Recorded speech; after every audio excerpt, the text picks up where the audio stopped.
Joining me live now is global aviation expert and editor 42000feet.com, Geoffrey Thomas. Geoffrey, thanks for joining us. I hope you had a lovely Christmas with your family. It's always a crazy time of year in the world of aviation, right? Absolutely crazy, where the pressure goes up and the tensions rise, and yeah, it's a stressful time. It certainly is. And I mean, welcoming so many people through our airports as well. I just want to quickly look back on, I guess, the year that was in aviation. I mean, when we look at the sector, we're seeing less capacity on big airlines, small companies that have gone bankrupt. There's concerns about competitiveness in the aviation sector too. And then consumers, of course, as we know, are paying more. Look, yes, it is a very stressful time for the airline industry itself. You're absolutely right. And one of the big issues is the supply chain issue, which is still a legacy of the COVID pandemic. Now, we have evidence of that. For instance, just only a month or so ago, Qantas took delivery of its last A380 from being in the desert and then being overhauled. So capacity has been a problem getting aeroplanes back from COVID. Also, the other issue, as I mentioned, with the supply chain is most aircraft deliveries are running late. For instance, the Qantas A350, which is going to go Sydney-Melbourne to London direct and Sydney-Melbourne, New York direct, that aeroplane's running about 9 to 10 months late.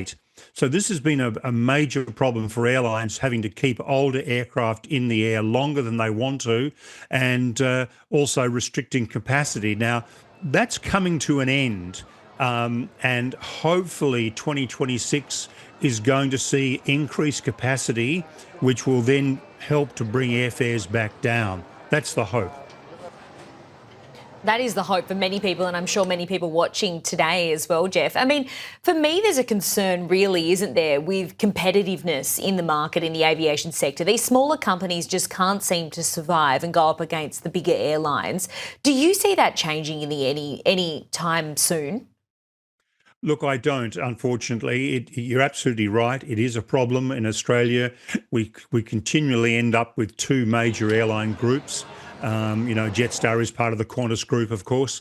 But it is a pressure point for sure. It is very difficult for new starts to get into the market. The primary problem is the strength of the frequent flyer programs. Qantas frequent flyer program, I think it's got about 20 million members now. Virgin's got about 15 million members, something like that. And people don't want to move away from those frequent flyer programs. They don't want to lose their status credits and other perks. So they stay with an airline, even though sometimes that airline's not delivering them the sort of service or fares they want. They don't want to lose the points and they don't want to lose their status. So frequent flyer programs are a very important part of marketing strategy and the strength of an airline. So upstarts, like we've had with Bonza and others, they're really battling to make inroads into the big two. The other issue is the size of our market. Many would argue that our market can't really sustain more than two big airline groups, and that's been proven overseas in the United States and in Europe as well. Jeff, do you have any advice for travellers this holiday season? I mean, I went to book some flights home to Tassie and they were just ridiculously expensive around this time of year. But then in comparison, in 3 weeks or so, they're about, a fifth of the price. For many people, simply it's too expensive to travel around this time. Do you have any advice for people? Look, absolutely. Book early. It makes an enormous difference if you book ahead of time. Now, Qantas and Virgin have just dumped massive sales into the market today. Get online and have a look and do some early planning. The other thing is to get hold of a really good travel agent, because those travel agents know they can weave miracles.